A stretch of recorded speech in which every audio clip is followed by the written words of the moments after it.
The family that vacations together stays together. At least, that was the plan. Except now, the dastardly desk clerk is saying he can't confirm your connecting rooms. Wait, what? That's right, ma'am. You have rooms 201 and 709. No, we cannot be 5 floors away from our kids. The doors have double locks. They'll be fine. When you want connecting rooms confirmed before you arrive, it matters where you stay. Welcome to Hilton. I see your connecting rooms are already confirmed. Hilton, for the stay. This is the Michael K. Show podcast. I gotta get more K. Listen live weekdays at 1 on 880 ESPN, the ESPN New York app, and your smart speaker. And a good afternoon, everybody. This is indeed the Michael K. Show. We thank you for joining us on this Friday. It's January 24th. It's 2025. It's me and you against the world, baby. You know the number, 1-800-919-3776. So much to talk about today, so little time. We'll squeeze it into a 2-hour block, and then we'll hand it off to Don, Hahn, and maybe Rosenberg. That's the new title of the show, Don, Hahn, and maybe Rosenberg. We'll see if Peter checks in today. Hope everybody is well. It's getting a little bit warmer. Weather's a little bit nicer, still chilly, but not frigid like it was earlier in the week. But you know what? I think the networks, Fox and CBS, probably rooting for a very frigid Sunday, because the colder it is, the less likely that people are going to leave the house. Is that right? And the less likely that people are going to leave the house means it's more likely that you are going to watch what could be 2 outstanding championship games for the American Football Conference and the National Football Conference. The winner of these games on Sunday, 2 weeks later, will play in the Super Bowl for the championship of the league. And both of these games are intriguing. Both of these games have a lot of storylines, and both of these games have a sexy aspect to it as well. You know, we talked about this yesterday. A lot of people don't want to see the Kansas City Chiefs back in the Super Bowl. My buddy, colleague, Don LaGreca hates the Chiefs. I think I was in the car, and he said if it's the Chiefs against the Eagles again, he will not watch the Super Bowl. Now, I love Don like a brother. He's full of crap. Of course he's going to watch the Super Bowl, but he's just being performative. That tells you how much he does not want to see that matchup. But the odds would tell you that that is the matchup that we're all probably going to see. Now, could there be an upset? Of course there could be an upset. One is a 6-point spread. That's the NFC Championship game in favor of the Eagles. And one's a 2-point spread, and that's the AFC Championship game ahead of the Chiefs. It's funny, just because they're so good and people don't want to see the same team, like what Don is saying, a lot of the country is rooting against Kansas City. Does that mean the Bills get in? Well, obviously, what the country is rooting for has no bearing on the outcome. None. But there are some notes that I've taken that I'd like to impart some information to you as you make this pick. Now, we'll make our pick a little bit later on in the show. So I'm going to have a 2-pack for sure. Now, you could figure that out. If you're hip, you'll know what I just said. But I will have a 2-pack for sure later on in the show. All right, we have the Eagles and the Commanders. That is the first game, and that's a 3:30 start, and that is going to be on Fox. And Fox also has the Super Bowl. So they have the earlier game, and then CBS has the second game. That's at 6:30. So here we go, Eagles and the Commanders. Now, in Week 11, Philadelphia won this game against the Commanders 26-18. That was at the Link. Now, Week 16, Washington won the game 36-33, and that was after being down 14-0. That's also a game, though, that Jalen Hurts had to leave the game because of a concussion.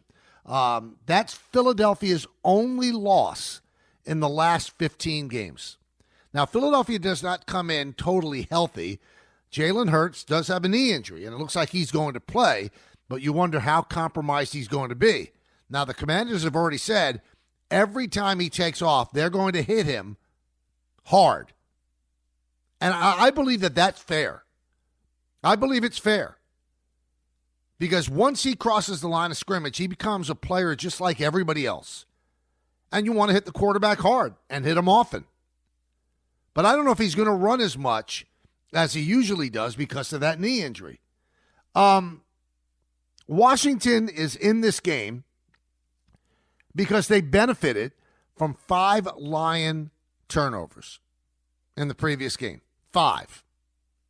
Now, they also played very well, but you wonder if the Lions hold on to the ball, is it a different outcome? I still think Washington wins because Washington was the better team in that game. But let's go one game back. And this is fact. If Baker Mayfield does not fumble the ball, in all likelihood, Tampa Bay wins that game. Think about it. Now, I could go the other way as well. The Eagles. Rams are driving in the snow. I think if it wasn't a snow game, the Rams probably win that one. But if the Rams score at the end, they win 29-28. So there was no domination on the way to this game. Eagles could have lost, and Washington could have lost the first game they played if Baker Mayfield doesn't fumble. Now, key aspects of this game. Barkley against Washington this year and the 2 previous games, he ran for 146 yards and he ran for 150 yards. Now, in the 2 playoff games, Barkley has run for 119 and 205. 119 and 205. So in the 2 games against Washington, he had 55 carries for 296 yards, 4 touchdowns, and 2 catches for 52 yards. And that's going to be a key in this game. He's been key in this playoff run. If the Commanders can't stop the run, I don't think they can win. So if you look at the numbers, the Commanders against the run, 28th in the NFL. They allow 4.8 yards per carry. Now, the key for the Eagles is going to be their defense slowing down Jaden Daniels, who has emerged as an absolute star. Not even, I think I'm underselling it, an absolute superstar. He's the best rookie quarterback leading his team through the playoffs that we've seen since Ben Roethlisberger. And if you remember, Ben Roethlisberger then was not a dominant player like Jaden Daniels is. He rode a really good team and didn't make many mistakes. So that's why I think Jaden Daniels is even better than Ben was. So he has a chance to take the Commanders to the Super Bowl, and the Eagles have a chance to go back to the Super Bowl. The Eagles are 6-point favorites over the Commanders. But the thing that's curious about that line, the line opened with the Eagles either a 4 or a 4.5 point favorite. Think about that. That's a big jump for a line, man. That line has jumped anywhere from 2 to 1.5 points. So there's obviously a lot of money coming in on the Eagles. And now 6 points makes you think if you want to take the Eagles. Because the Commanders are a really good team. Are the Eagles going to beat them by touchdown? That's the question you have to ask yourself. I think this is an easier bet if it's a 4 or 4.5 point spread. At 6, Vegas has made it very, very intriguing. Now let's go to Kansas City and Buffalo. So Buffalo beat Denver and Baltimore to get here. The Denver game, that was easy. The Baltimore game, that was a slugfest. That was tough. And they're working on, being somewhat exhausted after that game. A lot of emotion. Now they have to go to Kansas City and win. Kansas City got past Houston. And Kansas City, obviously, the beneficiary of some questionable calls. But I'm going to tell you something about Kansas City. Everybody wants to think that they get to where they are simply because of the fact that they get the benefit of the doubt on all of the calls. Okay, you could go with that. It's hard to argue. They do get the benefit of the doubt, and I think that they earn the benefit of the doubt, as does Mahomes, because of their greatness and their past performance. Doesn't make it right, but I'm explaining why it happens. Now, Clete Blakeman is going to be the head official. And I think in the 13 games that Mahomes has played with Clete Bateman as the head official, Kansas City's just 7-6. Now, that's a little startling because Kansas City should not be one game over 513 games against anybody or with anybody as the official. So how is Clete Bakeman going to call this game? We shall see. But I believe the biggest reason that Kansas City is where it is, it doesn't turn the ball over. In fact, in the game that these two teams played in the regular season, the Bills won 30-21. That was on November 17th. Now get this. I'm going to throw a stat at you. It's going to be amazing. In that game, Mahomes' first pass was intercepted, and his last pass of the game was intercepted. Do you know that since those two interceptions on November 17th, that the Kansas City Chiefs have not had one turnover in a game? Not one. Wow. You got it? Not one. That's why they win. They're well coached. They're expertly coached. And they don't make mistakes. You turn the ball over, you're going to lose games. You turn the ball over in the playoffs, you're going to lose games. Now, these two teams have history. In the playoffs, in 2020, 2021, and 2023, Kansas City won all three of those games. And by the way, in those three games, Kansas City covered the spread. So they've knocked Buffalo out of the playoffs in 3 years since 2020. In 2020, both teams scored 62 points. 2021, 78 points. 2023, 51 points. So they were hit the over in each of those games. But this is where it gets a little intriguing. In 5 games in the regular season, the Bills have beaten Kansas City 4 times. They're 4-1. Interesting, right?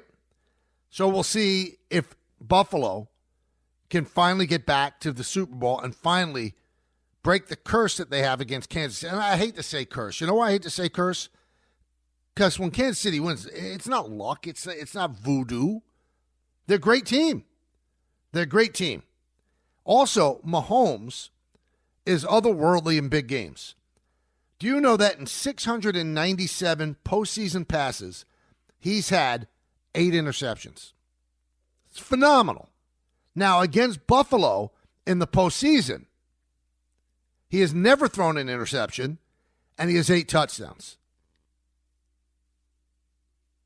Here's something that Kansas City has to worry about against Buffalo and Josh Allen. If they play a lot of man, Dan Orlovsky broke this down on SportsCenter yesterday. If they play a lot of man, which they don't normally do, that's when Josh Allen takes off because nobody is covering the quarterback. He'll go through one progression and take off and hurt you. Now, against the zone, which Kansas City plays a lot of with Spagnuolo, he doesn't run. So my guess is he's going to see a lot of zone. That probably holds him from running. I worry a little bit about Buffalo because of the fact that Buffalo doesn't have the great wide receivers that they had in the past. Diggs is gone, the whole deal. They have a really good tight end. They've got some young receivers. But this game will be won or lost by Buffalo on the strength of the talent of Josh Allen. So the spread in this game is Kansas City by 2. Such tough games to pick. I mean, I try to read everything about these games, and people are split, man. They really are. They're split. So we'll see how it goes. It's going to be a great, great Sunday. 1-800-919-3776. Now, I got to tell you a little secret.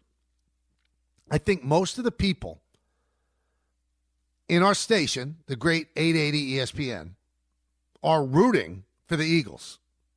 And you might say, well, why are they rooting for the Eagles? You know, that's the Giants' arch rival, and do you want to see Saquon Barkley go to the Super Bowl? Here's the secret. People are sick of Peter and his commander nonsense. You know what? So they want to see him lose. I mean, he's been insufferable. If you've seen him on social media, he's been insufferable. I love my commies. Yeah, and that's why a lot of people love their Eagles. So there's that little extra oomph from the people here in the station that just want to see Peter shut up. Just shut up. Up. Can you imagine the 2 weeks to the Super Bowl? If they go to the Super Bowl, I mean, Natalie might move out. Every picture he sent out on social media, even in the hospital with the baby, he's wearing a Commander's jersey or hat and stuff like that. Oh, goodness gracious. It has to stop. And the Eagles are the only team that could do it. Now, I'm not going to say who I'm picking right now. I said I'll give you a two-pack later, two-pack for sure, but we'll see. Congratulations go out to Jalen Brunson and Karl Anthony Towns, who both were named starters for the Eastern Conference in the upcoming All-Star game, which will be January 16th or February 16th in San Francisco. This is the first time the Knicks have had two starters since Clyde and Pearl back in 1975. And I want to ask some Knicks fans, and you know who you are. You might not admit it right now. You're probably a little embarrassed. Probably like hiding your face in shame. The people that are out there right now that didn't want the Knicks to make that trade because they didn't want to give up Dante DiVincenzo. How you feeling right now about that trade? And these two guys making the All-Star team, starting, by the way, what a testament to Leon Rose and his staff. I mean, we can't be revisionist historians here. We can't. When they signed Jalen Brunson, were we all that excited? Were people giving the Knicks plaudits that they stole Jalen Brunson from the Dallas Mavericks? Not that I remember. We thought, okay, it's a nice signing. We never thought he'd be in an MVP conversation. He'd be an all-star starter. A brilliant, brilliant signing by Leon Rose. They saw something that the rest of the world didn't. Mark Cuban didn't see it. He could have easily kept Jalen Brunson. Didn't offer the money. He says it's one of his regrets now. He was on that team, and they didn't know it. And Leon Rose and company did. And then getting all of the assets that the Knicks had, and then making the bold strike to trade Julius Randle and Dante DiVincenzo to get Karl Anthony Towns. What a move. How often does a great player, I might be underselling that. This guy's a superstar. Become available. And look at what you got him for. Julius Randle, did really good things with the Knicks. But I think we'd all admit that there are some limitations to his game. Dante DiVincenzo had a great first year with the Knicks, but he's essentially a role player. So you traded Julius Randle and a role player for an all-star. This is the fifth all-star start for him.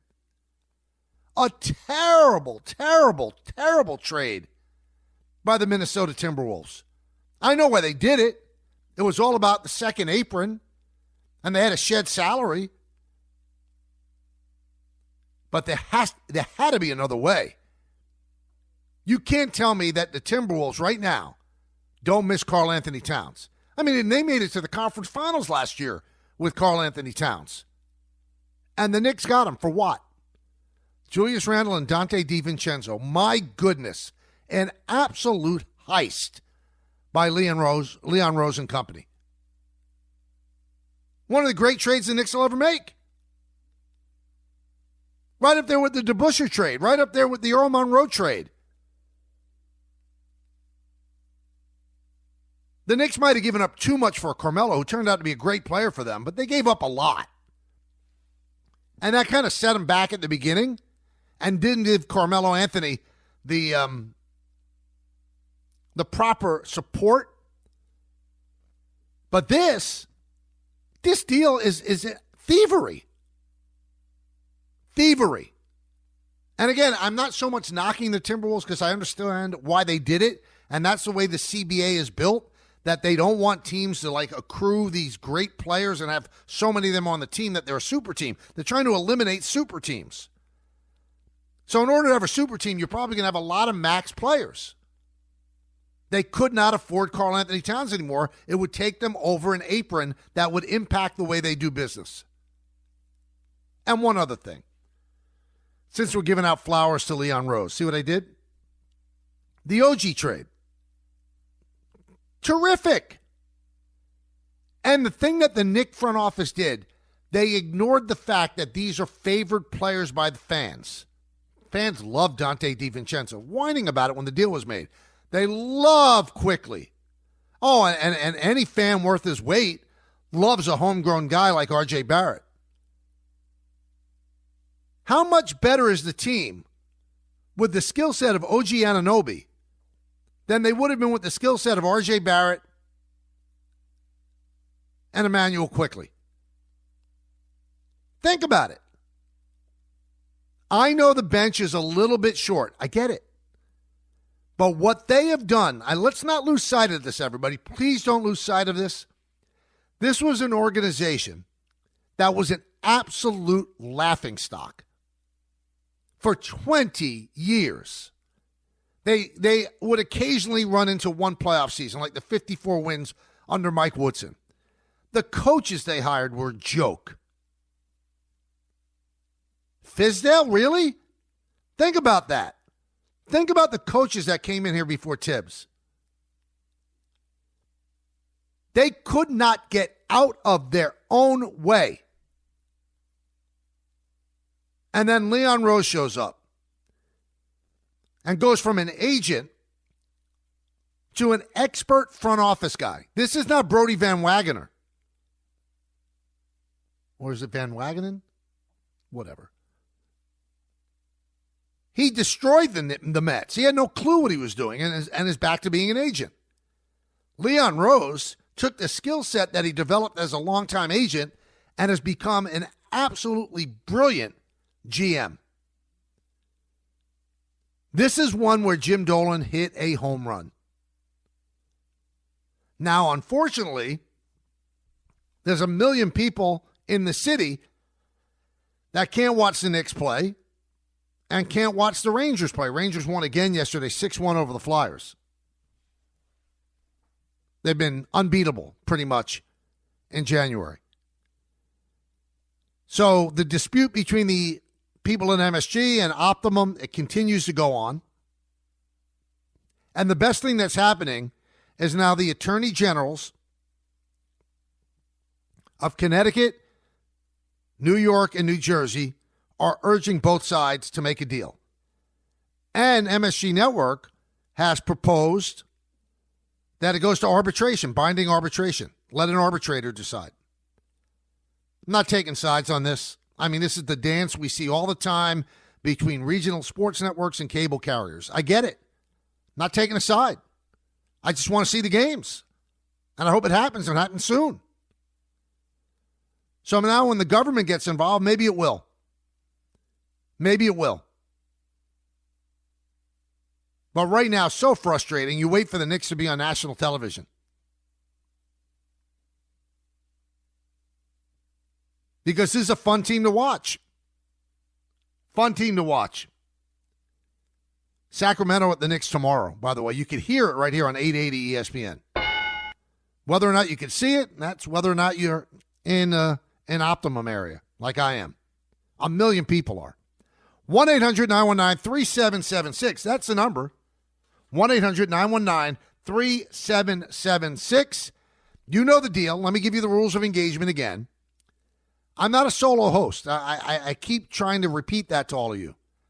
You're my co-host.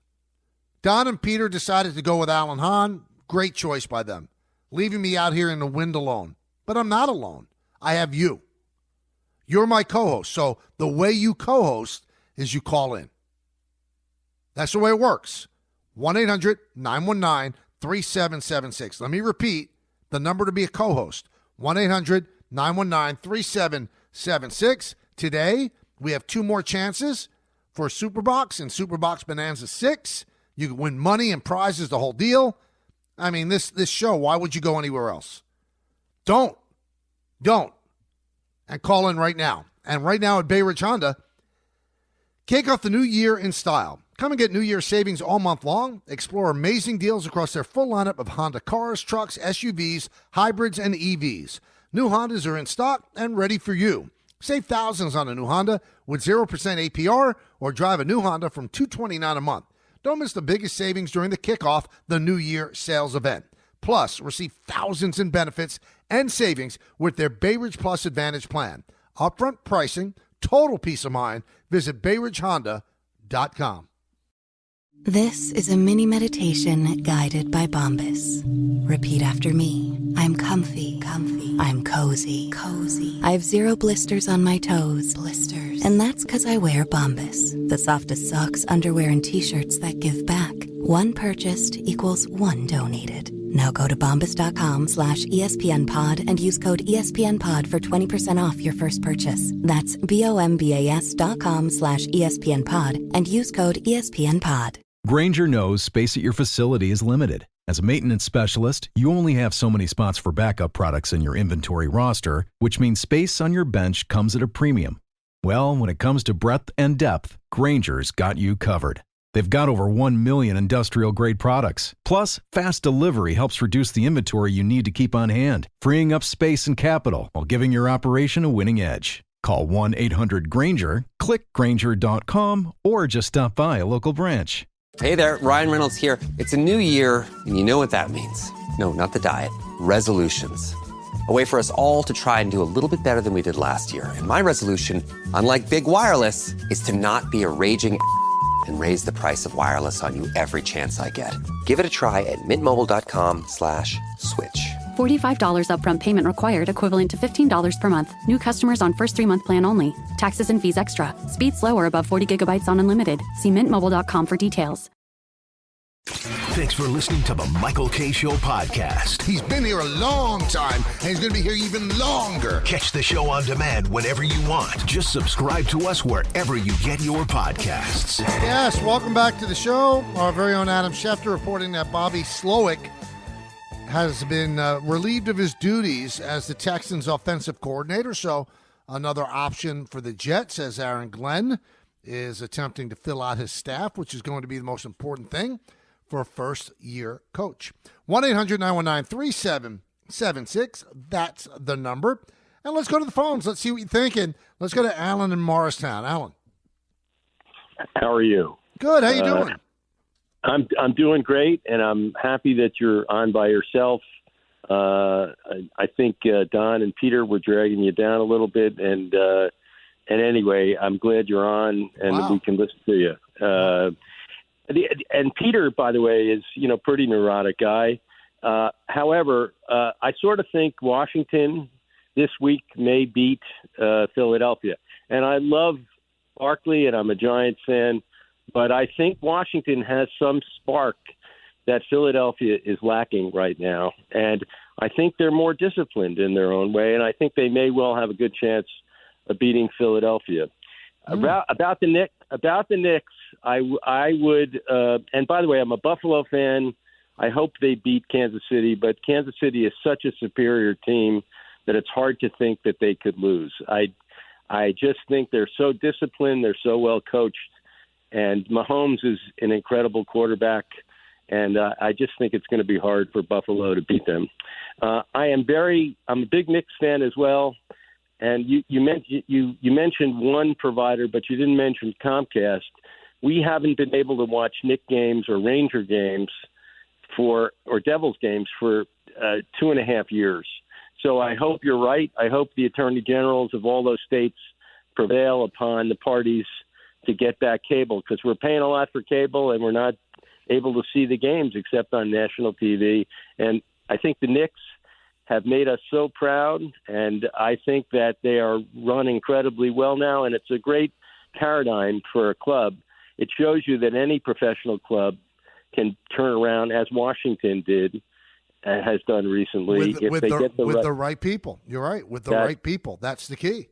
And I think that Dolan has always wanted to win. I have never, ever doubted Dolan's desire to win.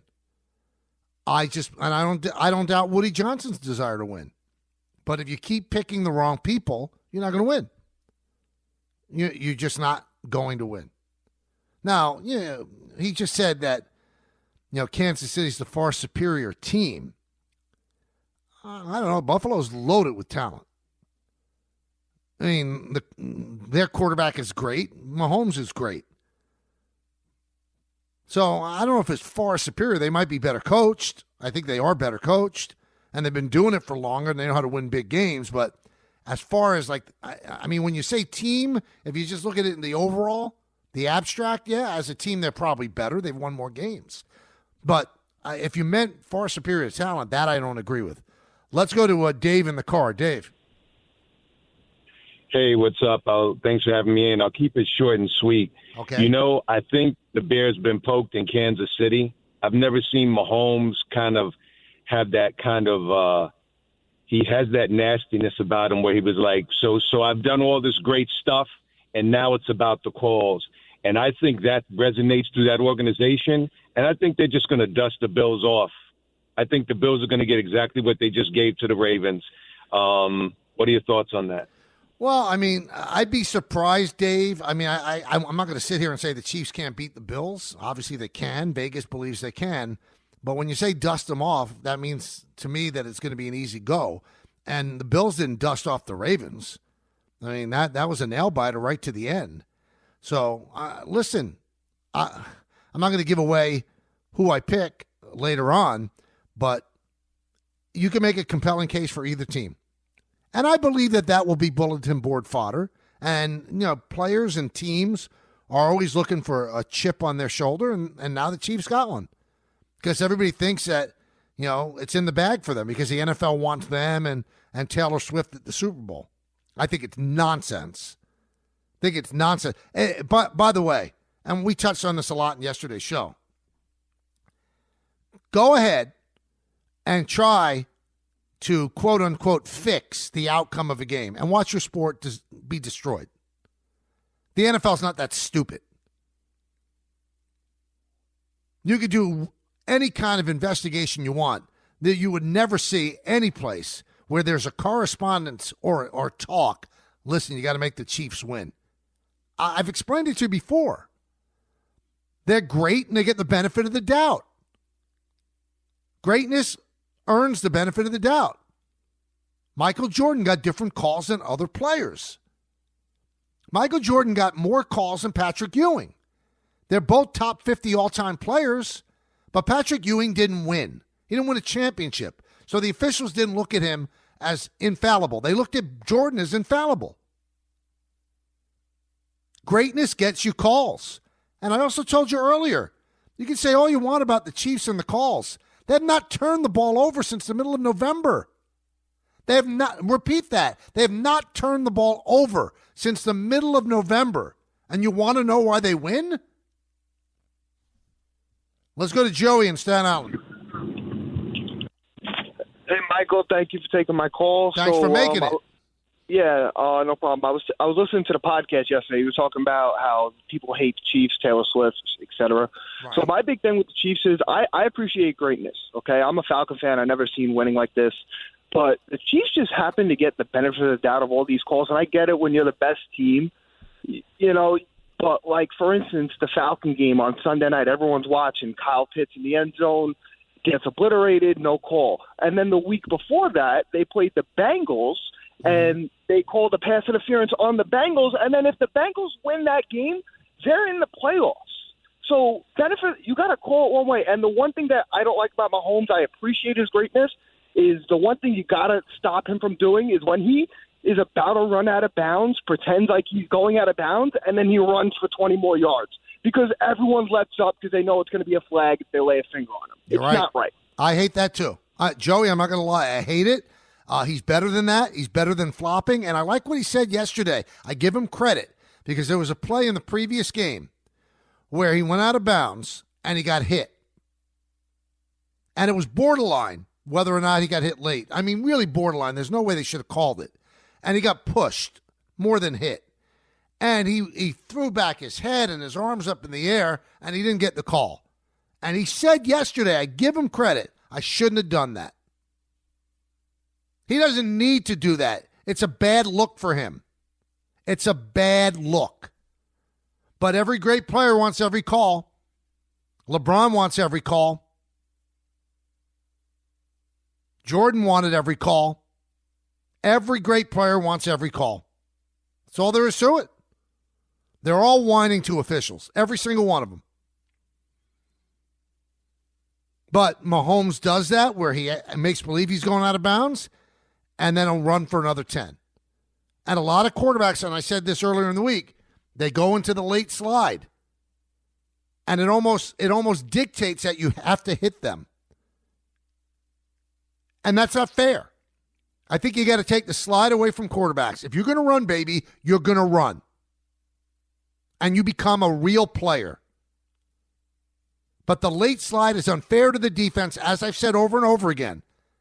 They call, personal foul, helmet to helmet, whatever the case may be. You picture how fast those guys are moving, and the quarterback is running. And then you're ready to make a tackle, and he goes into a late slide. So where you're aiming for his stomach, where his stomach was is now where his helmet is, and it's almost impossible to avoid the helmet-to-helmet hit. That's got to end. It's not going to end now, but during the offseason, it's got to end. Because you're making a mockery of the sport. And you're protecting the quarterbacks as if they're a porcelain doll. It's wrong. It's not fair to the defense. Every rule, every call that's been instituted, what it does, it's in favor of the offense and against the defense. It's not right.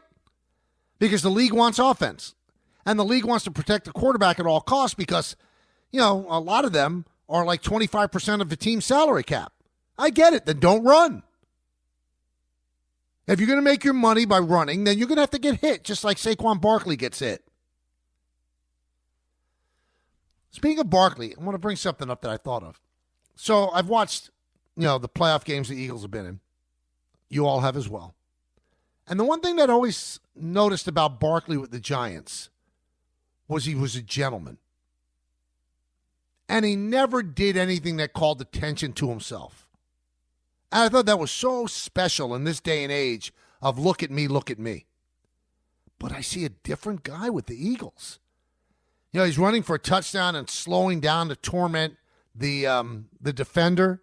You could see he got aggravated in that game last week. And then he does these sprints across the end zone.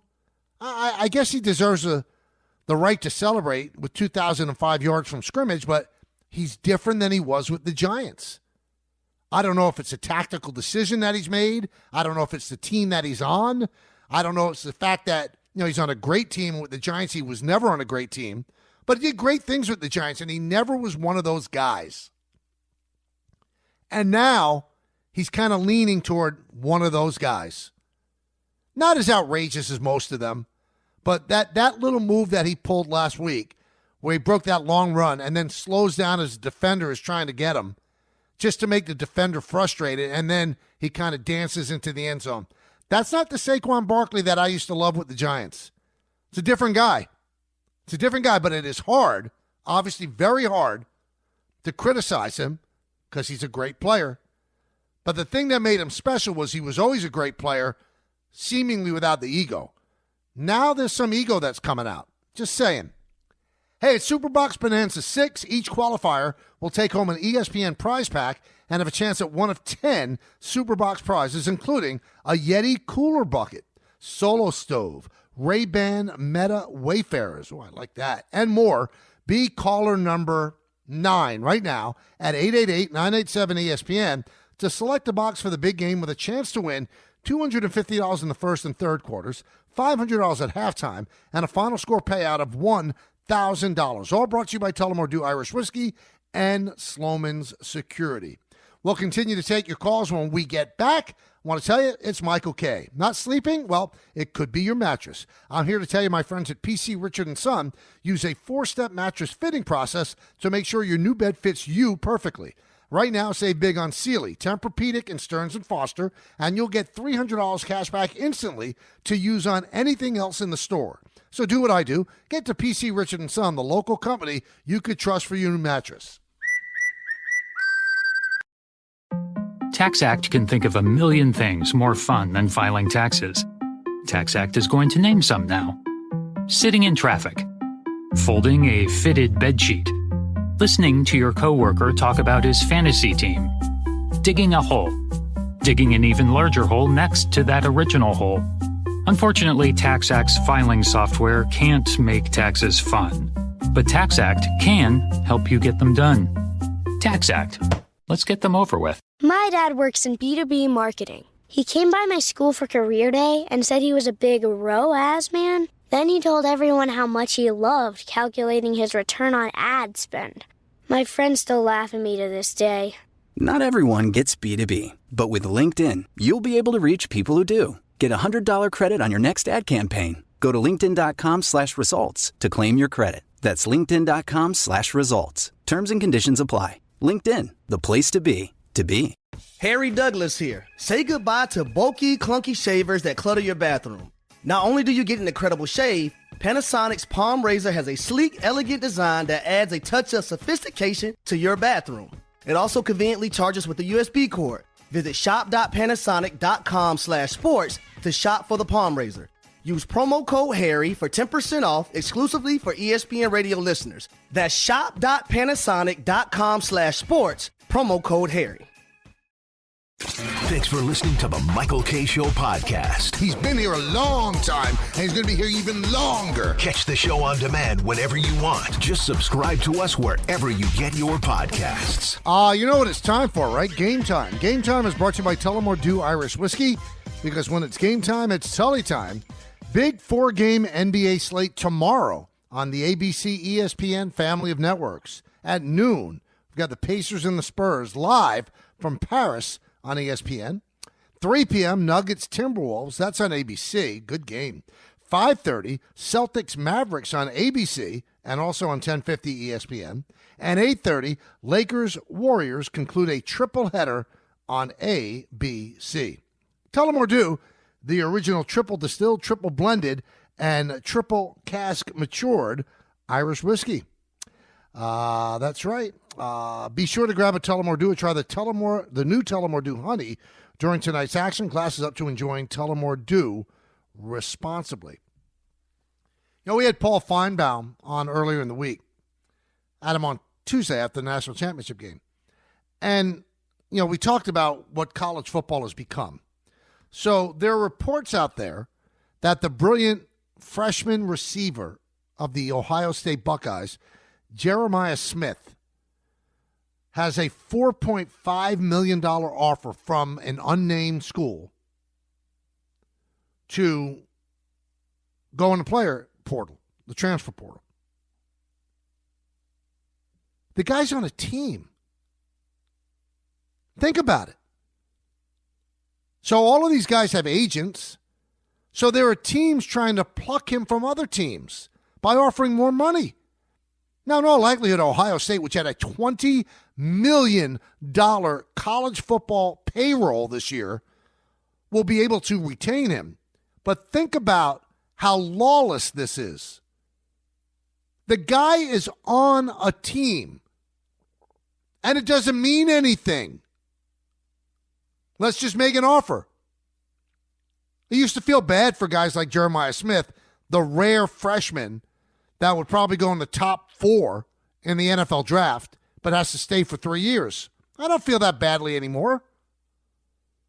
He's going to make $4.5 million at least next year. At least. Ryan Day, the head coach of the Buckeyes, was on with Dan Patrick. And he said, you have to value them. Do everything you can to get what they deserve and what's fair. As coaches, we're all looking for more guidelines on this. Everything is so gray right now. Everything is so disgusting right now. Awful. Just awful that this could be done. So you can never be comfortable. College sports is never going to be what it once was. You can never settle in and enjoy a player for 3 years and know that he's yours. I mean, Jeremiah Smith could possibly go to Michigan then. Think about that. You could transfer within your own conference if the other team offers you more money. So you're holding your team over a barrel, and you're having other teams bid for you. This is not a student athlete anymore. This is a professional athlete. And I would love to get the real deal, everybody, on whether or not these kids ever go to class. Why should they? Let's say that Jeremiah Smith is not academically eligible because he didn't reach a certain grade point average. Let's say, all right, I'll go to another school. You never have to step foot in a classroom. And then my beloved Fordham, right? They're playing in a different era. They're prehistoric. They put it out last week that for the first semester at Fordham, the players on the Fordham basketball team had a combined 3.25 GPA, which is excellent. And who cares in this world?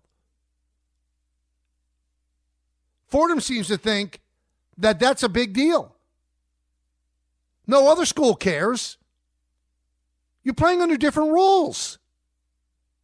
You're trumpeting the fact that your kids go to class and actually get good grades.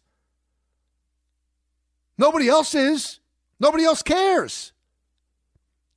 So what's going to have to happen in college sports, in my opinion, you're going to have the teams that want to be professional, and they could be like a minor league for the NFL or the NBA. And then there should be a level of college sports where it's real college sports again, where they actually go to class, and any kind of payment they get is under the table. Now it's so out in the open, it's almost obscene. It really is almost obscene. Let's go to Craig in Lansing. What's up, Craig? Well, hey, I wanted to talk about a couple cool things. I always notice different stuff that comes up as the season develops and progresses. So one thing is we need to be rooting against the Eagles.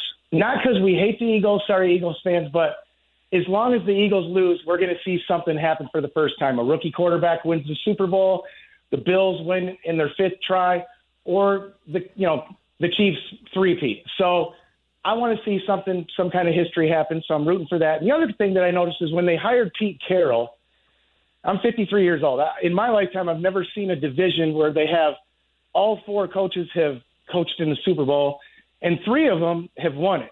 I mean, the only thing that's close is like the AFC North with Tomlin and Harbaugh, and then they have Zach Taylor, who's coached in the Super Bowl. And then I think there's another one. I want to say the NFC West. You got Sean McVay's won one, and yep. But it's very unusual to see that much talent at the coach level, because when I try to figure out who's going to win games the upcoming season and make my projections and try to think about what I want to, have going forward with my thoughts, I look at the coaching first. And with that division, I mean, because, Pete Carroll, he's under the gun, but so is Sean Payton. So it's going to be really interesting to see how that division plays out going forward with all that experience at the head coaching position. And you know what I like, Craig? And it's an aspect that you didn't even bring up, and you brought up some good points. For those that don't know, I mean, we haven't talked about it. Pete Carroll has been hired, 3-year contract with a 4th-year option by the Las Vegas Raiders. Pete Carroll's 73 years old. And when the season starts, on September 15th, he's 74, the first year of a 3-year contract. I think that's awesome. Now, you look at Pete Carroll, he doesn't act like he's 73. He doesn't look like he's 73, but you know what? His body is 73.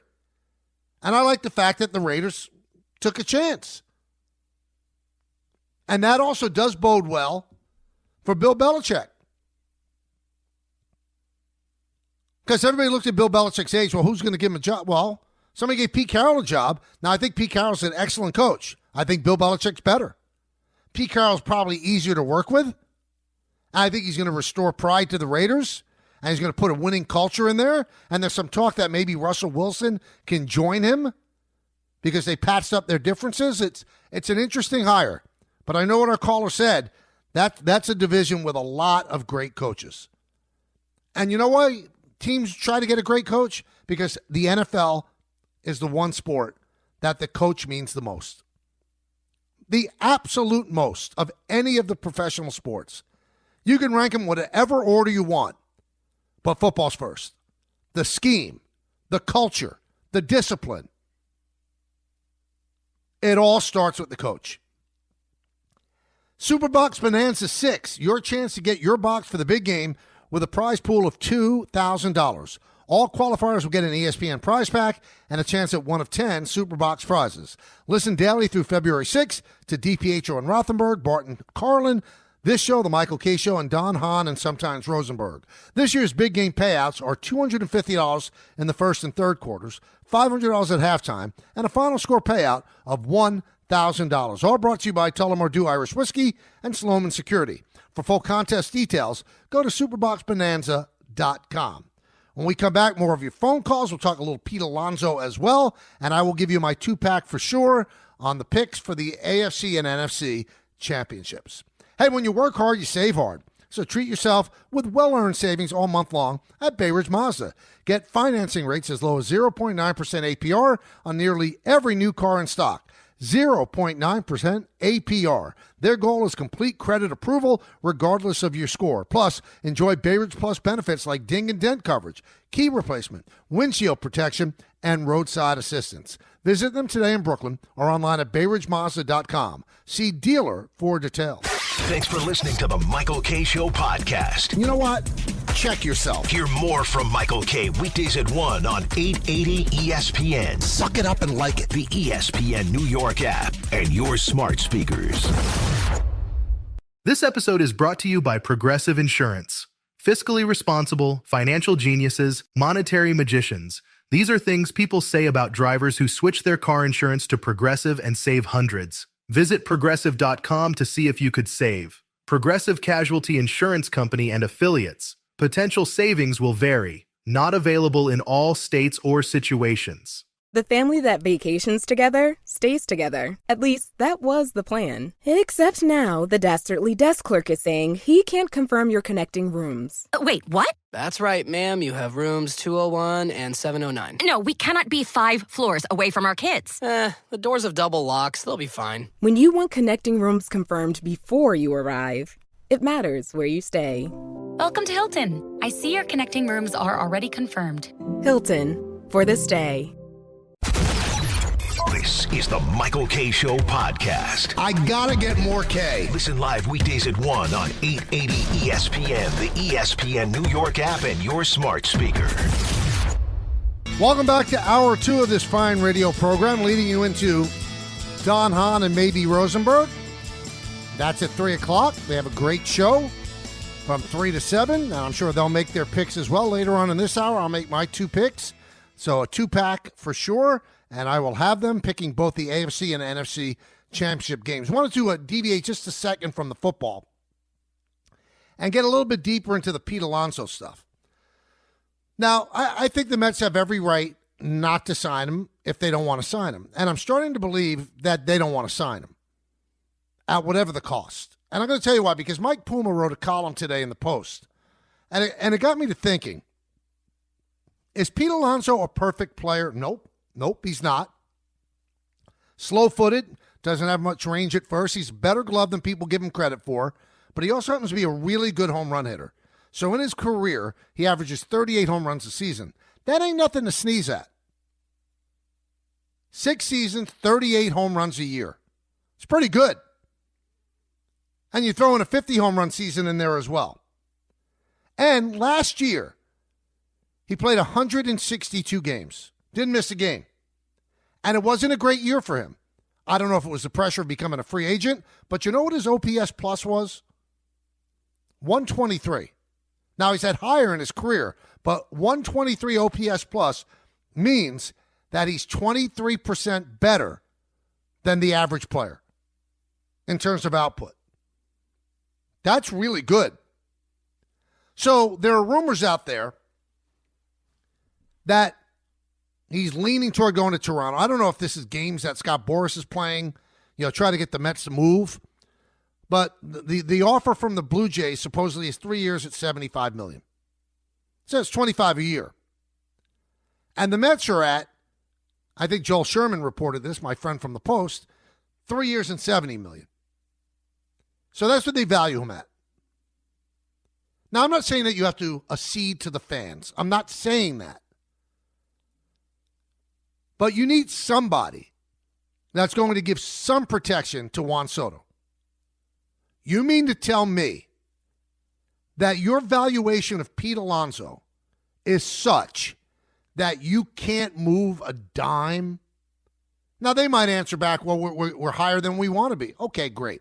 So if you're really at 3 for $70, and this guy signs for 3 for $75 with Toronto, it's got to be said, you don't want him.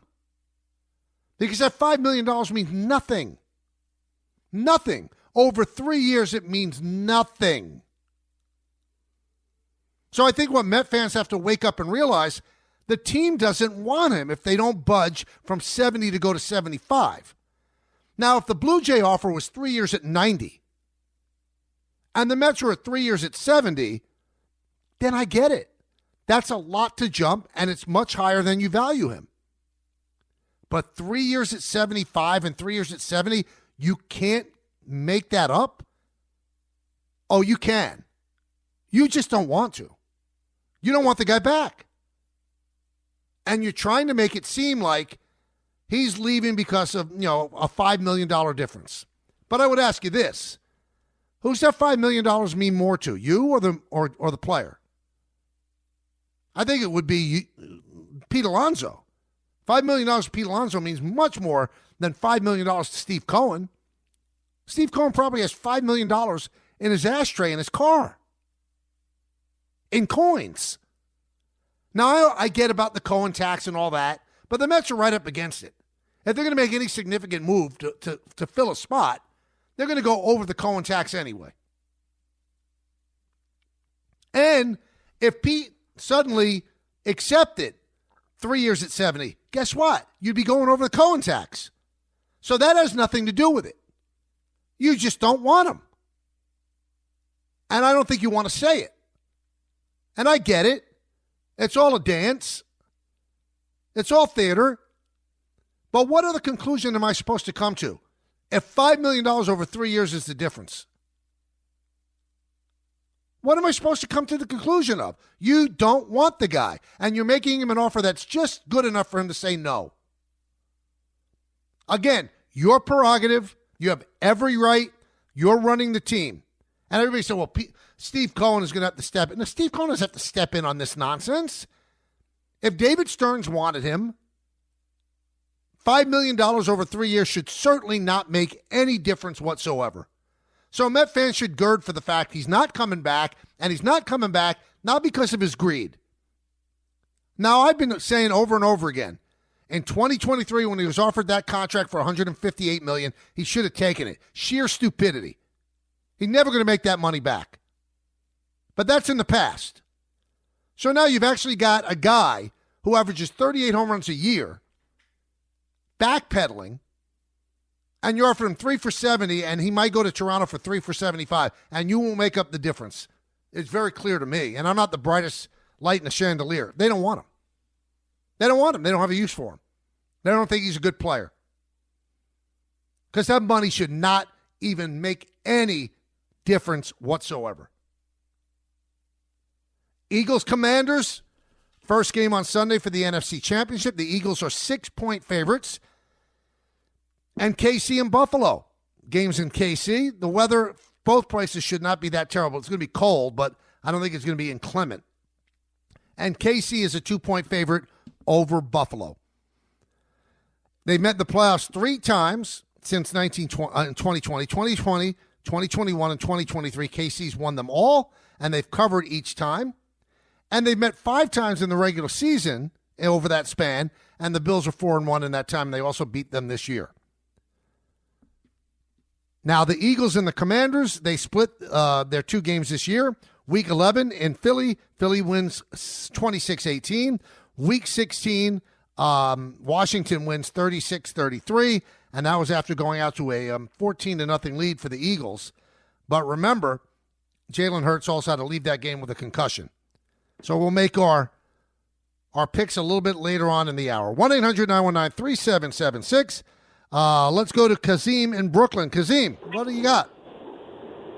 Michael, you know I love you, but I have to disagree. And you know what? I'm gonna be a co-host for you because you say that's what we got to do. I love it. I cannot disagree with you more on Saquon being a different person. You know, you're well versed. You're privy to information. This guy, you saw him for the single rushing, game. Nick Sirianni's trying to get him to go back on the field. He's like, no, it's the young boys eat.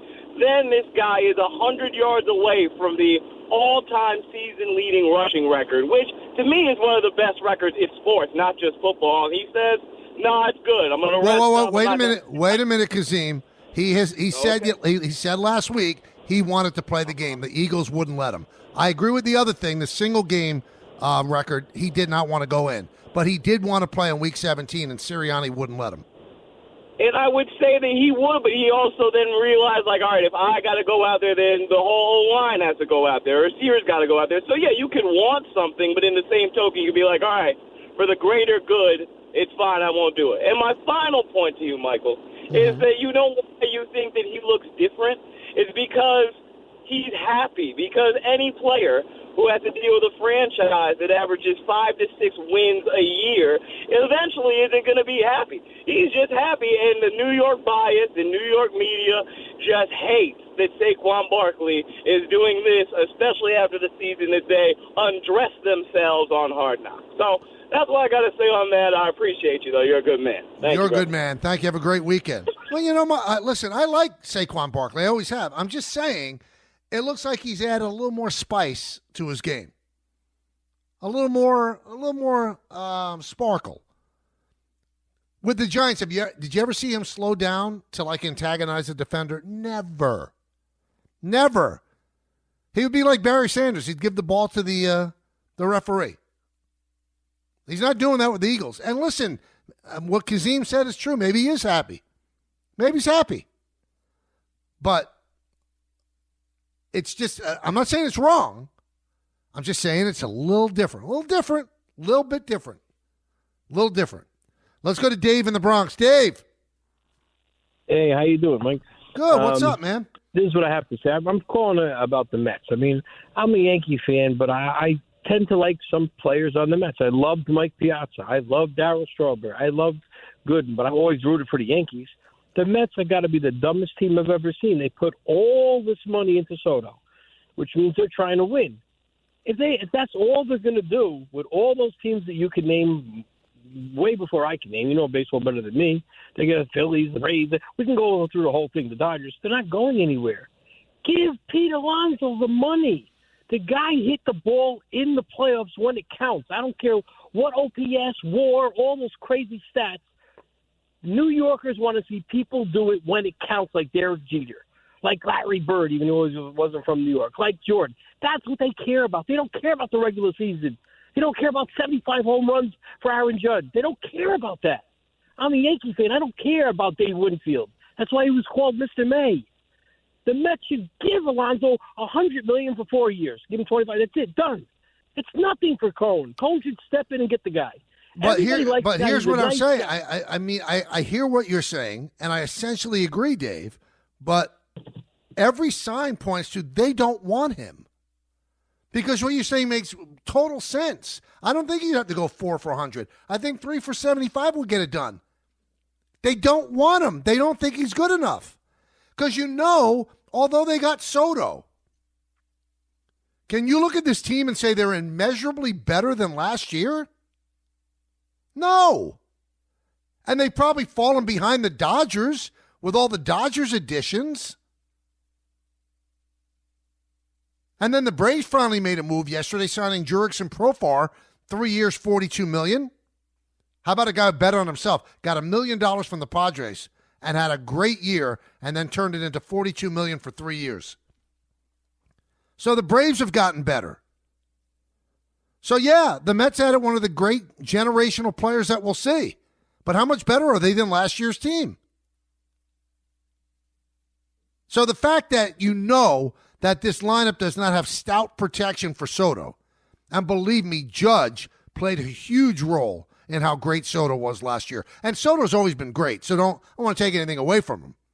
But he probably had his best season overall, the most home runs, on base percentage, the whole deal. That's because one of the great players of all time is sitting behind him. He does not have that player with the Mets.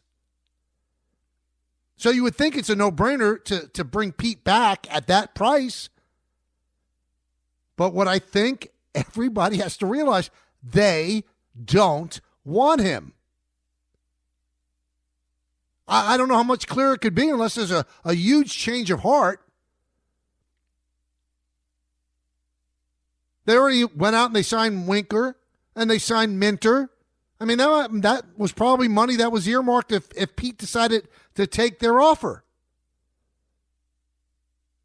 Listen, I would not say a word if Toronto blew him out of the water.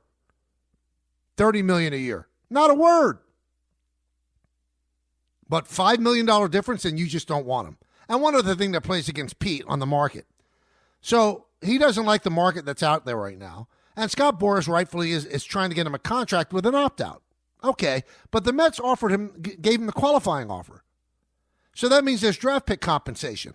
What team wants to give this guy $25 million a year, and then he leaves after 1 year and you had to lose a draft pick for it?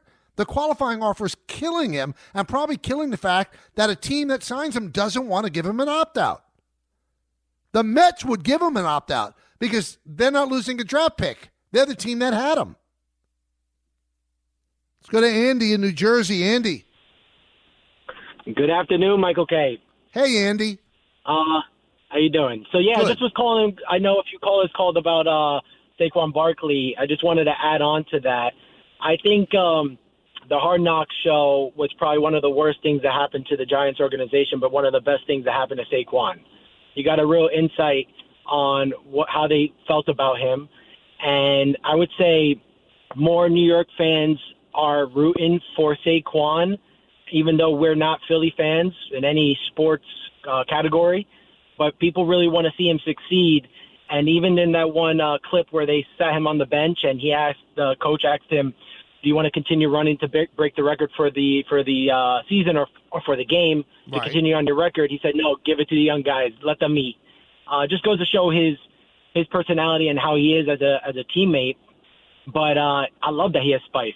I love it. He deserves it. He deserves to have a little fire in his ass to kind of reach that point of where he wants to reach, and hopefully win a chip for himself. But, yeah, I just wanted to add that on to it's funny you brought it up. I agree. Hard Knocks was an awful look for Joe Schoen. Awful. He did not come off in any way, shape, or form glowingly. He just didn't. And the Giants making that decision not to bring him back. And it's hard to rip the Giants. Because even if you had Saquon on the team, what would be a 6-win team? They didn't have a quarterback. So even if they brought Saquon back at the same money that the Eagles were offering him, it wouldn't have made them that much better, and it probably would have hurt them because they wouldn't have the 3rd pick. They probably would have had the 6th or the 7th pick. And it's the best thing, not Hard Knocks, but the ultimate decision, the best thing to ever happen to Saquon Barkley. He wasn't gaining 2,005 yards with the Giants. He wasn't going to be playing in the NFC Championship game. So it gave him a chance to spread his wings and show the world in big games, how great he is. Paul in Brooklyn. Paul. Hey, Mike. It's Paul. P1. What's up? I don't know if are you taking the P1s? Of course. All right. So I'm a P1, 1947, all that. I think the way you could fix the college football thing, or the pay scale in general, is there's a number, obviously, whatever it is, 1 billion, whatever it is. Break that down into however many Division I schools. However many athletes, that's the number. Nobody gets paid more, nobody gets paid less. But here's the problem. First of all, the number that you give, there are some teams that are in Division I that aren't at the level of Michigan and Ohio State. So if the number that you give each team is $20 million, and I'm just throwing that up against the wall, some teams can't afford it. Some schools can't afford it. And if you're going to pay players, you can't pay the backup punter the same thing as a quarterback. It's almost an unworkable situation right now. It is so disgusting, and I don't know the way around it. It's now professional sports. To make it less disgusting, let's stop with the nonsense and the veneer of saying it's they're not student athletes. They're professionals. They have agents. There's nothing warm and fuzzy about it. There's just not. So I don't know how to fix it. I'm supposed to have the answers. I don't have the answer to that. I don't know how to fix it. The NCAA, which is a bunch of inept bureaucrats, let this get too far, and now they'll never get the milk back in the udder. Ever. Ever. Can you imagine the great college players that played only 5 years ago? They played for free, essentially, other than the money they got under the table. They're probably looking there and go, what would I be? What would Andrew Luck have gotten? What would Peyton Manning have gotten at Tennessee? Arch Manning has hardly played at all for Texas, probably made so much more. Not probably, he definitely made more than his uncles made at Ole Miss and at Tennessee. I guess you got to be born at the right time. They were born at the right time. Let's go to John in North Bergen. Johnny. John, did you drop the phone? Hi, I'm sorry, Mike. I'm here. All right. What's up? Mike, thank you. Thanks for taking my call, my friend. Long-time fan. First off, I miss you with Don, but you're doing a great job on your own, and I love listening to you at this time. Thank you. But all right. I want to go off like the Eagles, Saquon, because I love Saquon. But my question to you is about the Yankees, since you're the voice of the Yankees. Two questions. Do you like the moves they have made since we lost Soto? Because the bats they brought in, I believe they fit in right in the Bronx. And do you like it? Yes, and I love the moves they've made. Me too. All right. And second question is, you keep saying their base is vacant. So what moves or who can they bring in to fill that spot? Mike, well, they could bring in any number of people. There's so many options. You could trade for Arenado. You could trade for Arise and play him at second and keep Chisholm at third. You could sign Bregman, although Bregman seems like he's re-engaged with Houston now, which would be interesting because if Bregman plays third, then Paredes moves from third to second, and they're going to play Altuve in left. Kind of interesting. You're moving a Hall of Fame second baseman into a position he's never played. But I digress. I don't know if they're going to make any moves. Any big move they make has to be predicated by trading Marcus Stroman to free up some of that $18 million. And it's going to be very difficult to trade Marcus Stroman. Why? Because even the Yankees say, we're going to eat half that contract. So the team gets Marcus Stroman for $9 million. Well, there's a $18 million option for 2026 that if the team uses him for 140 innings, that kicks in. And they're going to want the Yankees to say, well, if we pitch him 140, you're going to have to pick up another. The Yankees probably want no part of that. It's up to you to keep him under 140. So it's going to be very difficult to move him, especially with that option. So if they don't move him and they don't free up the money, the third baseman right now is a combination, could be anything, either third or second, DJ LeMahieu, Oswaldo Cabrera, Yorvit Vivas, or Oswald Cabrera. That's it. One of those four. Now, any of them you could play at second and keep Chisholm at third, or you can move Chisholm to second, and then maybe DJ LeMahieu or Oswaldo Cabrera could play third. So there are many, many moves out there, many, many possible third basemen out there. But I don't think they're making a move unless they move more money. Let's go to Samson in Pennsylvania. Samson. It's James. Oh, I'm sorry. James? That's a big miss. That's all right, Michael. No, I just wanted to go back with you when you talked about Saquon, the thing that rubbed you wrong that you never seen before. Yep. When he looked back at the linebacker. The reason why he did that, and I don't know if you know the backstory, the guy that was chasing him was Verse, the linebacker for the Rams. Okay. He made some derogatory comments about the fans and stuff like that of Philly and, everything like that. So that was a little back and forth that they had going on. So once he looked back and saw it was him, I think that's when he did that little move and stuff like that. Because you're right, that's out of character for Saquon. But I think that's why he did that. Well, for those that don't know what James talking about, Verse, the rookie on the Rams, said that the Philly fans are the worst in the world. So that rubbed them the wrong way. But I'd be stunned if Saquon was aware of who that was until he slowed down. I mean, your intent is you're running toward the end zone. I mean, if he knew who it was, again, does that really explain? I never saw him act like that with the Giants. I'm not saying it's a bad thing. I just said it's different. Just different. Frank in Maplewood. Frank. Hey, Mike. How you doing? Great show as always. Thank you, man. I was going to say, when it comes to Saquon, and him adding that little spice at the end of this play, I could understand it from his perspective. Being in the Giants in 2018 and only going to the playoffs once since 2018, it gets a little frustrating. It gets a little annoying, and then on top of that, still having all these accolades and what have you. Now, the other thing I was going to say is that when it came to the Hard Knocks episode, Shane doesn't look good with what he said, but I also kind of said to myself, you know what? This is a bullet that I'm going to have to bite eventually because Daniel Jones obviously was never the answer, and even if I were to sign Barkley, I was going to sign him on a 2-year rental. Meanwhile, I got a guy that I paid franchise quarterback money to, and I have to. It's time to show the world that he really isn't it. So that's where I stand in that. Well, listen. Obviously, the Saquon stuff was directly connected to what they did with Jones, but they made a lot of mistakes with Jones when they declined his 5th-year option. That was a year that he didn't have a great year. Then they would have never given him that contract, and they would have never been locked into that money.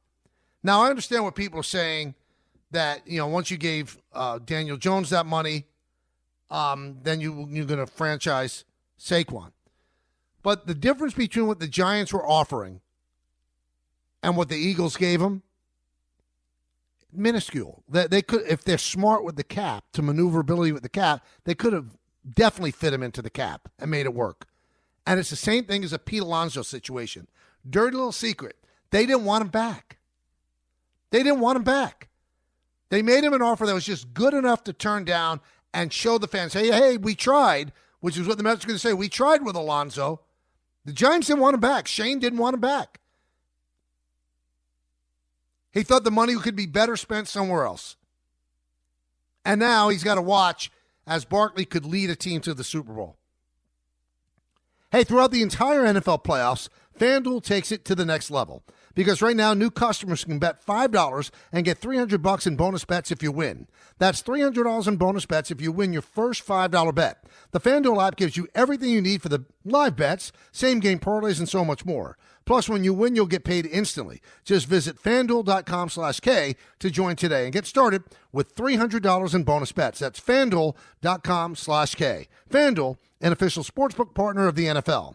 21 plus, physically present in New York. First online real money wager only. $5 first deposit required. Bonus issued as non-withdrawable bonus bets, which expire 7 days after receipt. Restrictions apply. See terms at sportsbook.fanduel.com. For help with a gambling problem, call 1-877-8-HOPE-NY or text HOPE-NY, that's 467-369. Every idea starts with a problem. Warby Parker's was simple. Glasses are too expensive. So they set out to change that. By designing glasses in-house and selling directly to customers, they're able to offer prescription eyewear that's expertly crafted and unexpectedly affordable. Warby Parker glasses are made from premium materials like impact-resistant polycarbonate and custom acetate.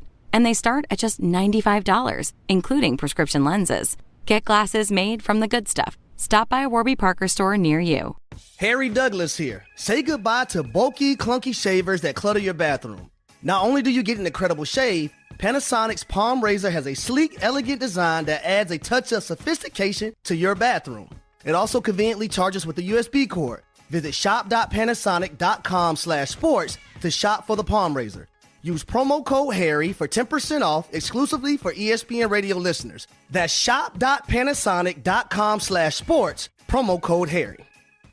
There's one thing that will forever change the way you sleep, and it's the softest 100% organic cotton bedding from Boll & Branch. You'll fall asleep faster, wrapped in the most luxurious comfort. You'll never sleep hot again with airy blankets, cloud-like duvets, and breathable sheets. You'll experience pure comfort on night one and feel your bedding get softer with every wash. Discover the difference with 15% off your first order at bollandbranch.com with code SPORTS15. Exclusions apply. See site for details. Thanks for listening to the Michael K. Show podcast. He's been here a long time, and he's going to be here even longer. Catch the show on demand whenever you want. Just subscribe to us wherever you get your podcasts. Oh, yeah. You know the story. You know the segment. Let's do it. A lot of stuff to hit on. So they named the All-Star starters yesterday, and for the 21st straight season, LeBron James is an All-Star starter. When you look at his numbers and you realize that he's 40 years old, I mean, you might hate him. You might say he's overstayed his welcome. I don't think any of those things because, again, I love to watch greatness, and I want to have greatness on the stage as long as it could go. What he's doing is inconceivable. It's just not done. It's just not done. There's no concession to age there. He doesn't look any different and play any different than he did 10 years ago when he was 30 years old. Now, maybe he's not as energetic on the defensive side on a consistent basis, but what he does offensively and how he runs the floor, we're seeing something that we might not ever see again. So the Jimmy Butler 2-game suspension with Miami, there was an interesting give and take on the TNT NBA show last night where Shaq was sticking up for Jimmy Butler. And he and Kenny Smith and Charles were going at Shaq. Shaq kept saying, hey, they're showing they don't want him, so he's not going to play as hard as he should. It's inconceivable to me that Shaq thinks like that. Because whether or not they want Jimmy Butler or not, he's playing for $50 million next year, or this year, and next year is the option of opting in for another $50 million. So what you're getting paid now, doesn't that almost dictate that you have to play as hard as you possibly can? How's it possible that he gets away without playing hard and doing the things that he's doing? And some of the stuff he's doing is so distasteful. He wants to be traded to the Suns. And the last game he played for Miami, he played a game where he wore sneakers that were the Suns colors. Come on, man. Have some respect for your employer. The Heat have played you a lot of money over the years. And also, you're 35 years old. What do you want, a 3-year extension at 35? Again, you're not a free agent at the end of this year. You're getting paid for this season. And you'll get paid $52 million for next year. And you don't feel like playing hard? I'm shocked that Shaq went there. All right, this weekend, the Nets are retiring Vince Carter's number 15. Played parts of 5 seasons with the Nets. I think that's a little short, but I understand. A great player averaged 23.6 points per game in the years that he played with the Nets. He joins only 5 other players that have their numbers retired by the Nets. Can you guess who they are? Drazen Petrovic, number 3. Jason Kidd, number 5. John Williamson, Super John, 23. Dr. J, 32. And Buck Williams, 23. We mentioned the Rangers won again, 6-1 over the Flyers. They have a 10-game streak where they picked up a point. Since January 2nd, remember how bad they were in December? Break up the team. They have no chance to make the playoffs. The Rangers have 19 points since January 2nd. That's the most in the NHL.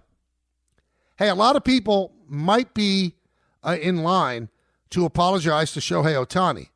When the thing broke with his interpreter, we wondered if the interpreter was taking a hit for him, that he was the one that was gambling. Well, there's a tape, an audio tape of Ipe actually calling the bank to make a wire transfer, and he's saying he's Shohei Ohtani.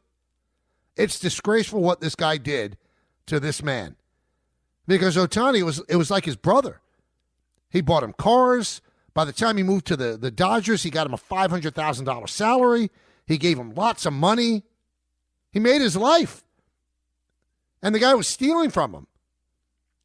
So he made over 19,000 bets over a number of years. I think he lost over $40 million. How could you be that bad at betting? I know it's a disease. I get it. But how could you be that bad? I mean, a blind squirrel finds a nut every once in a while. You know, this sobered me today. Today would have been John Belushi's 76th birthday. He should still be here. You know, we think of it so long ago, but he died so young because of drug abuse and all that. He should have been here. Wouldn't it have been fascinating to see what John Belushi and his career became if he lived to the age of 76? We're seeing it with Dan Aykroyd. 76 he would have been today. So there's a video out today, and I'm going to throw this out to all of you, and you can answer on social media to me at Real Michael K if you want, or you could call in, obviously, of Kamala Harris and her husband, Doug Emhoff. They're in California, and they're both shopping, food shopping. They're in a supermarket. And I understand how polarized we are as a world. So the people on the right want to criticize this clear photo opportunity. And the knock is, by some on the right, what kind of man shops with his wife? Goes shopping in the supermarket with his wife? I do. I enjoy it. In fact, I shop alone. I'll go to the supermarket alone even if Jody doesn't want to go. Jody does a lot of her orders on Fresh Direct, so she didn't even go to the supermarket that much. I love going to the supermarket. So, I mean, you could rip them from many things if you'd like, whatever side you lean on.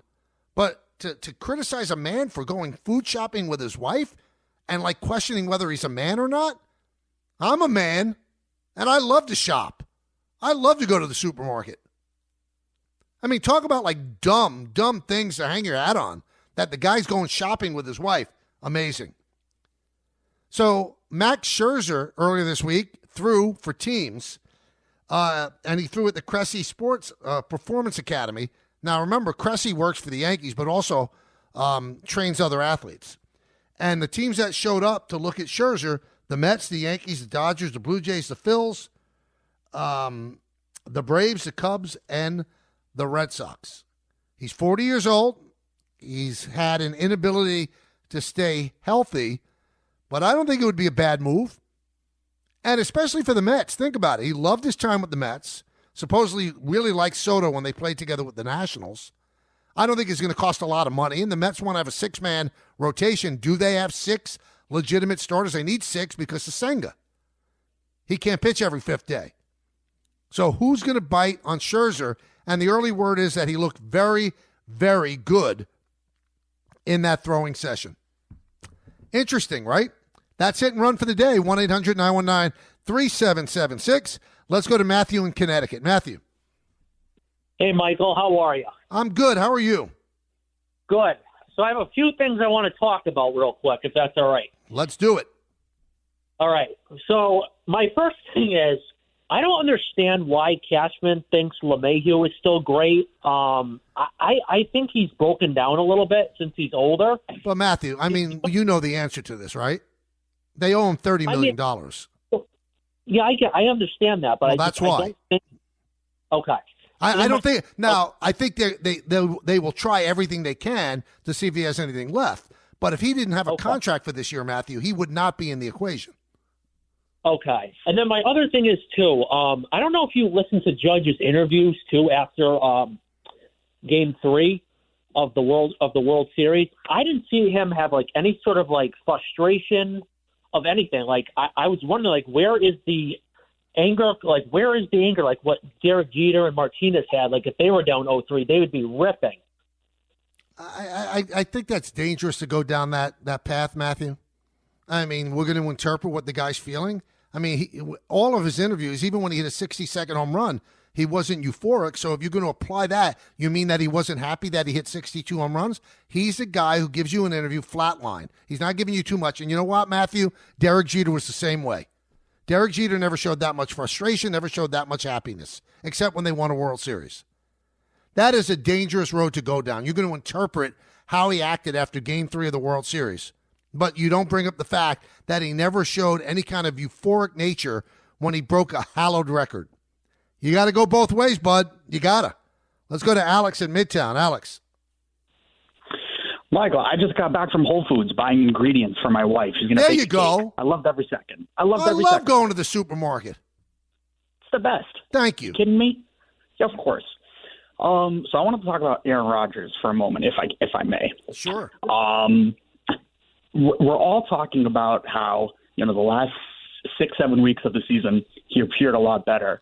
But a minor detail that no one's really talking about, none of those games were primetime games. And I think that needs to be factored in a little bit. Why? You don't think he can handle prime time? No, I'm saying the quick turnaround. Like there's multiple Thursday night games, Monday night games, and then a Sunday 1:00 after the Monday night, and he takes a lot of hits as you get older. It's tougher for him to recover, and I think that's what we saw the first half of the season. Plus London, and you know what, London Alex? Again. I can't sit here and say you're wrong. I mean, that's your theory. I just think that at the beginning of the year there was trepidation because he was coming back from a terrible injury. I don't think he wanted to get hit. I don't think anything, and I think he got hit early, and then he was hurt. He was hurt for a long time.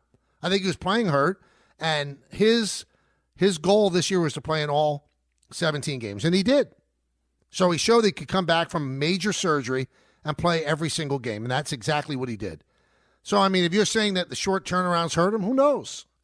Maybe it wasn't enough recovery time. But the bottom line is, I think he was finally healthy toward the end. I think he was finally healthy. Let's go to Andrew in the car. Andrew, what's up? Hey, Michael, I'm just wondering if you think Max Scherzer would be a good fit for the Yankees. You said they were there checking him out this weekend. I don't know where he would fit, especially with Marcus Stroman still on the roster. You know, I thought about it a lot, Andrew. I really did. And I think he's probably a good fit for the Mets and a lot of the other teams I said as well. But right now, the Yankees are kind of set pitching-wise. I mean, their top three really good. Cole, Fried, and Rodon. I think Clark Schmidt is going to take that next step, and you have Luis Gil, who's a rookie. There's your 5. And then you have Marcus Stroman as the number 6. If they do trade Stroman, and you could get Scherzer for a reasonable price, I wouldn't mind it. A 1-year flyer on a guy that's going to the Hall of Fame. But at this point, I'm not sure what he's going to want, and I'm not sure how much he's going to make, and I'm not sure how good he's going to be. But I always bet on talent, and I always bet on history. He's always been good.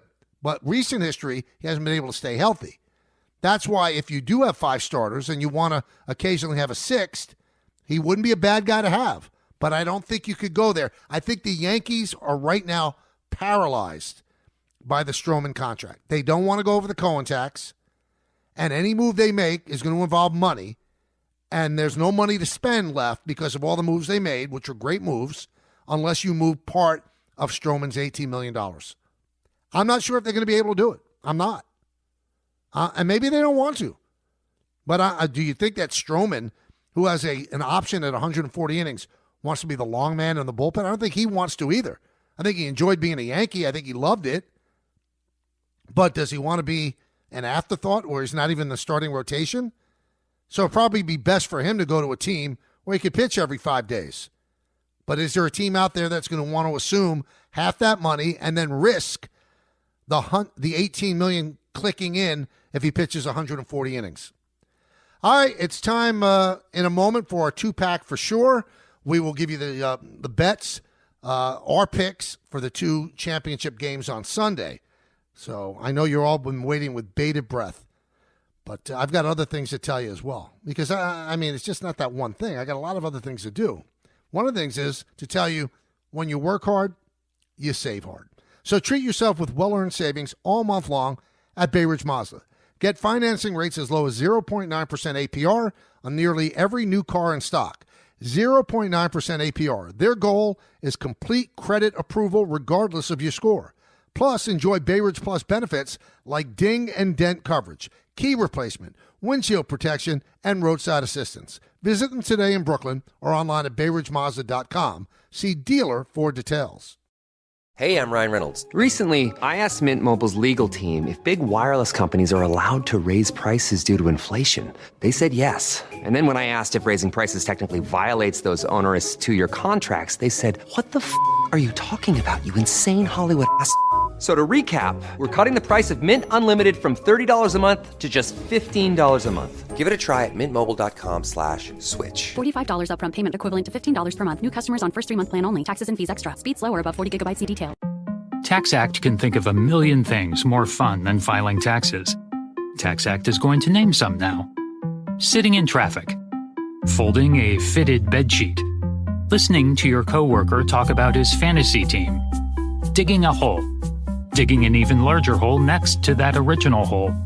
Unfortunately, TaxAct's filing software can't make taxes fun. But TaxAct can help you get them done. TaxAct. Let's get them over with. My dad works in B2B marketing. He came by my school for career day and said he was a big ROAS man. Then he told everyone how much he loved calculating his return on ad spend. My friends still laugh at me to this day.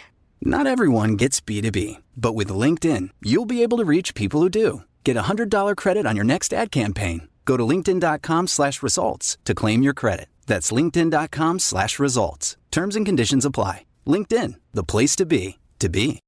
Thanks for listening to the Michael K. Show podcast. He's been here a long time, and he's going to be here even longer. Catch the show on demand whenever you want. Just subscribe to us wherever you get your podcasts. Ah, yes, it's our final chance at a Super Box in this show. It's Super Box Bonanza 6. Each qualifier will take home an ESPN prize pack and have a chance at one of 10 Super Box prizes, including a Yeti cooler bucket, Solo stove, Ray-Ban Meta Wayfarers, and more. I want those Ray-Bans, man. Be caller number 12 right now at 888-987-ESPN to select a box for the big game with a chance to win $250 in the first and third quarters, $500 at halftime, and a final score payout of $1,000. It's all brought to you by Tullamore Dew Irish Whiskey and our good friends at Sloman's Security. All right, so we have a big Sunday coming up. Big Sunday, where we find out the teams that will compete in the Super Bowl a couple of Sundays from now. So the Eagles are 6-point favorites over the Commanders. They've split 2 games this year. In Week 11, Philadelphia won 26-18. That was at the Link. In Week 16, Washington won that game 36-33 after being down 14-0. That was the only loss that the Eagles have had in their last 15 games. This is Washington's 4th straight road game. The line opened at 4 or 4.5, according to where you bet. Now it's at 6 everywhere. With the Eagles, you know that Jalen Hurts is not 100% with his knee injury, so he's not going to be as much of a factor. He can throw, but a big part of his game is also running. The running is going to be handled, as it usually is, by Saquon Barkley against Washington this year. The first game he had 146 yards, second game 150. So 55 carries, 296 yards, and that is a problem for the Commanders. They are 28th in the NFL against the run. They allow 4.8 yards per carry. That's not good. Barkley in 2 playoff games so far, 119 and 205. The 6 is a Zoftig number. It scares me. I'm not going to lie. I don't know if it's going to be that much, but I got to go with the Eagles because with the Commanders, I mean, the Rams, if it's not snowing, you wonder if they end up beating the Eagles. And with the Commanders, if the Lions don't, turn the ball over 5 times, do they win that game? I don't know. So give me the Eagles, hoping that they win by a touchdown. Maybe it'll be a backdoor cover, but I think the Eagles are better than the Commanders. The Commanders are certainly on the right road. They're so well run. Their coach has done a great job. They've got a quarterback that should be in place for the next 10, 12 years. There's so much to like about them. They're so many years ahead of schedule. The Eagles have been here and done this before. So give me the Eagles, and I'll give the 6 points, although I'm holding my breath. Now, let's move to Kansas City, Buffalo. The game is in Kansas City. Buffalo has beaten Denver and Baltimore to get here. Kansas City, which had a bye in the first round, did beat the Texans in a game where they were helped by a lot of good calls. Kansas City is a 2-point favorite in this game. They have beaten Buffalo 3 times in the playoffs, 2020, 2021, 2023. The Kansas City won all 3, and they covered the spread. Now, 5 games over that time in the regular season, the Bills are 4-1, and they did play on November 17th. The Bills won 30-21, and they're really the Chiefs' only real loss of the season. Now you say, well, they lost 2 games. Yeah, but in the last game they didn't play their starters. They didn't play Mahomes. So I don't say that's a real loss. With the starters in, the only game they lost was to the Bills. And in that game, Patrick Mahomes with 2 interceptions. That's the last time that the Chiefs have turned the ball over this season. And Mahomes has been great against Buffalo in the postseason. 8 interceptions and 697 pass attempts. And against Buffalo, 8 TDs, no interceptions. This one's tough for me because at the beginning of the year, if you listen to the show that I was on in the afternoon with Don and Peter, I said Buffalo. I said Josh Allen was going to win the MVP and Buffalo was going to go to the Super Bowl. But I think Kansas, I mean, what kind of idiot would I be if you pick against Kansas City? I know they're vulnerable. I don't think this is the same great team that they've been in the past. But just 2 points? So you say who's going to win this game? You can't pick against Kansas City, right? So I'm going to take Kansas City and I'll give the 2 points. But I got to tell you, I'm rooting for myself to lose. I'm rooting for myself to be wrong. I want Buffalo to win. Can they win? They most certainly can win. Most certainly can win. But Kansas City has a great defensive coordinator in Spagnuolo, and I think he's gonna play enough zone that Josh Allen's legs are not going to be a factor in this game. So both of these games are tight. Both of these games are not great games with conviction for me. I'll give you the picks again. I'm taking the Eagles over the Commanders. I'm giving 6 points. I'm taking Kansas City over Buffalo, and I'm giving 2. I'm rooting for Buffalo, and I'm also rooting for the Eagles. And I told you why I'm rooting for the Eagles. Peter's getting a little too giddy. If the Commanders go to the Super Bowl, he will be insufferable. So give me the Eagles by a touchdown. Give me Kansas City. Maybe they win by 7. Maybe they win by 3. It's only a 2-point spread. I hope you all enjoy the games this Sunday. And I hope you all enjoy your weekend. And I hope you stay around and enjoy Don, Hahn, and Rosenberg. They're on from 3 to 7. I'm sure they'll make their picks, break down the games, and all the other stories that are percolating around the league. And they'll give you a chance or two for another Superbox in the Superbox Bonanza 6.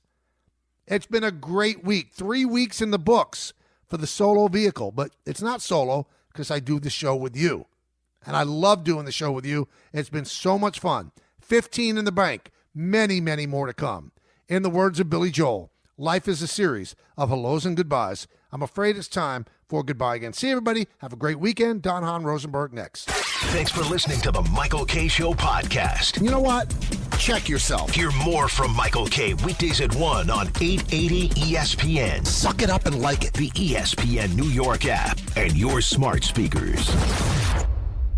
This episode is brought to you by Progressive Insurance.